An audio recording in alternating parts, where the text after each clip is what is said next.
Blessings, blessings, blessings to each and every last one of you out there who thought enough about little old me to chime in. I greatly appreciate it. God bless you. I just want to briefly touch on the so-called space ideology. There is no such thing as space, ladies and gentlemen. It's just not. There's a firmament up there, protective barrier around the earth. Above that is water. That's a fact. In fact, NASA,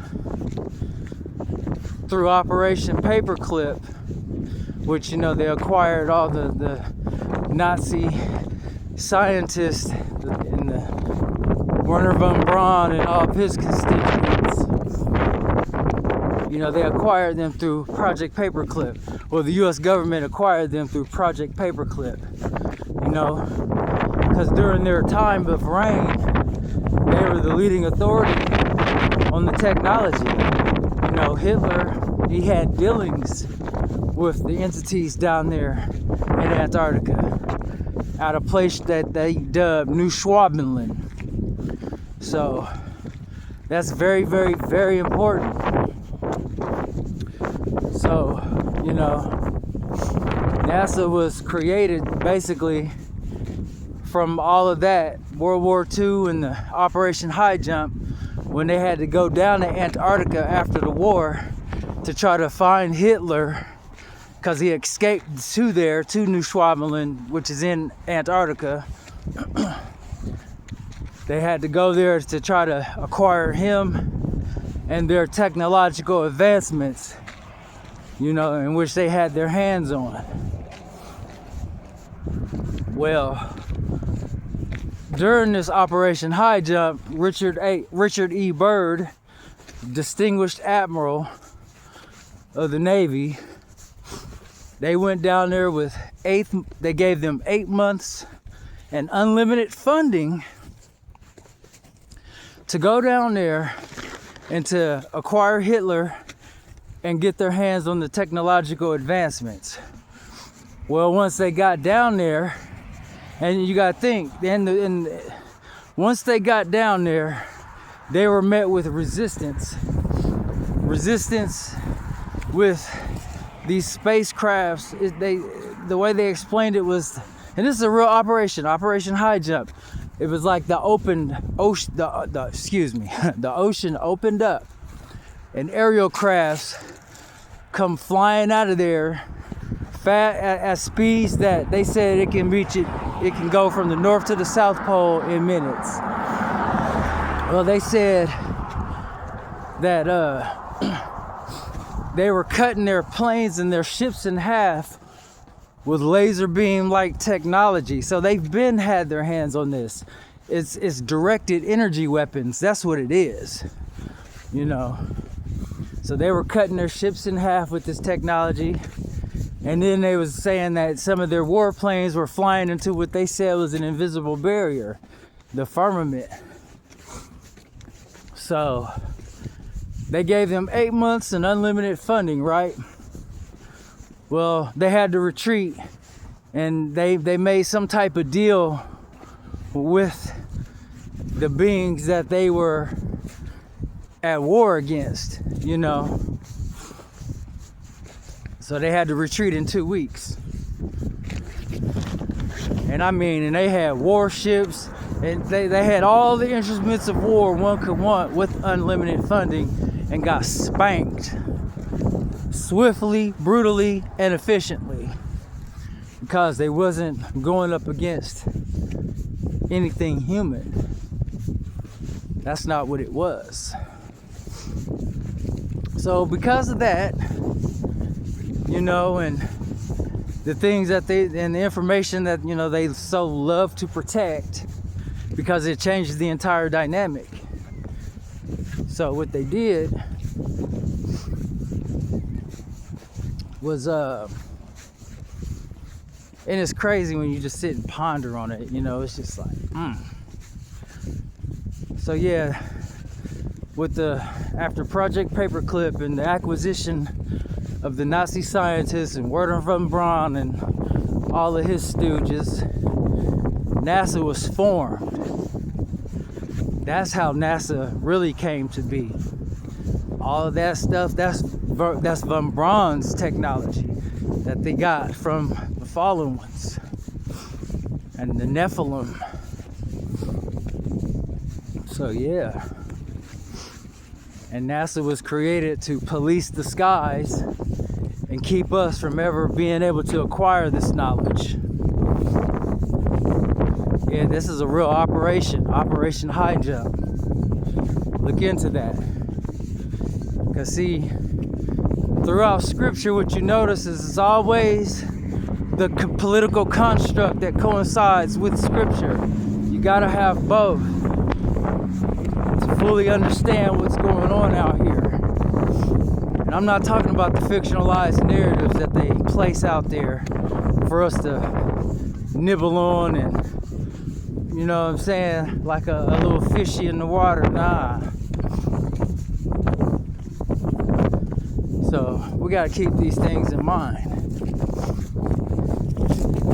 During there was another Operation Fishbowl, because, you know, get it, fishbowl, the firmament. So they look at it like we're in a fishbowl, right?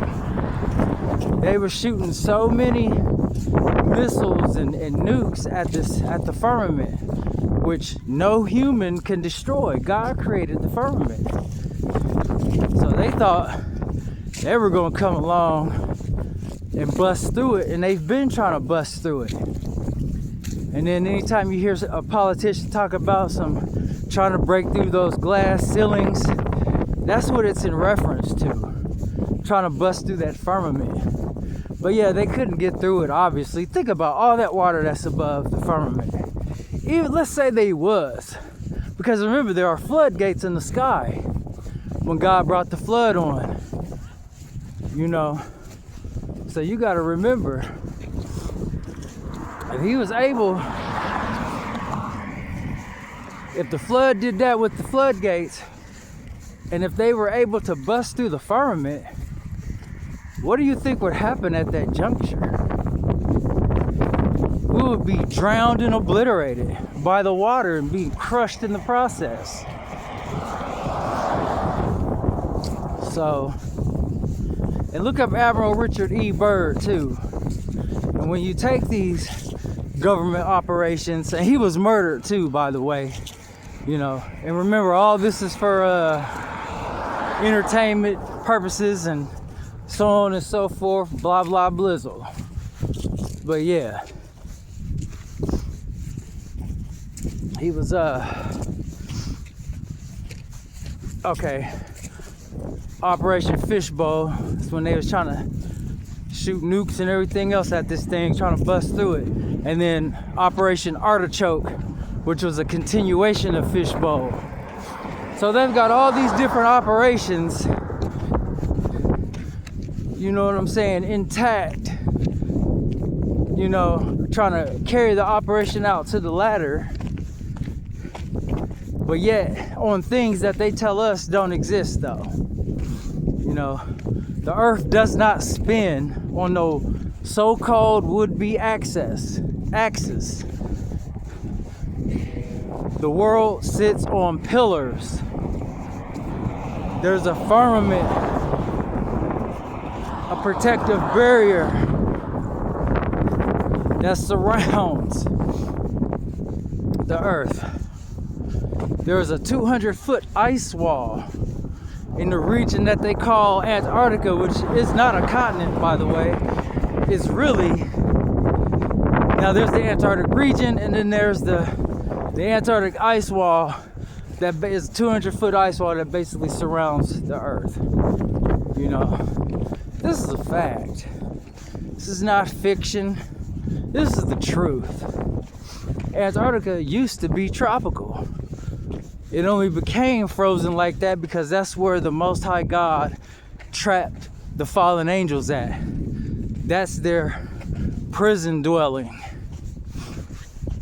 So once you understand that, it makes everything else so much more clearly evident, you know.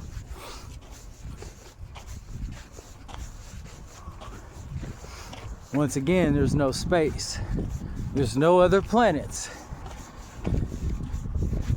These, what they consider to be other planets, they are stars. What does the word say about stars? They are the sons of God. So they are angels. Yeah. So we gotta get back to the basics.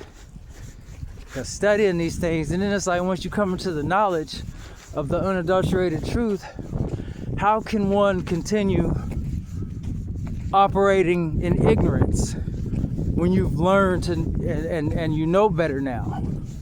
It doesn't make sense. And then people don't want to let go because they've been doing things for so long, and now instead of letting go of what's wrong and getting back to the Most High, strengthening that connection, they rather continue operating in ignorance. And it's not right. And then they want to act funny towards you because you've got the truth. You've got history that validates your reasonings and the true reasonings thereof. But yet they want to act like you're the one being funny. And then they want to be angry and, you know, you're a traitor, you done went rogue, and all of this nonsense because you've awakened to reality, to the real, uncut, raw, unadulterated truth. You know, so we gotta keep these things in mind. That's all I wanted, just to chime in and discuss that for a hot second. You know, it's just too much deception in this world. We must get it together. With that being said, God bless you all. Have a fantastic day.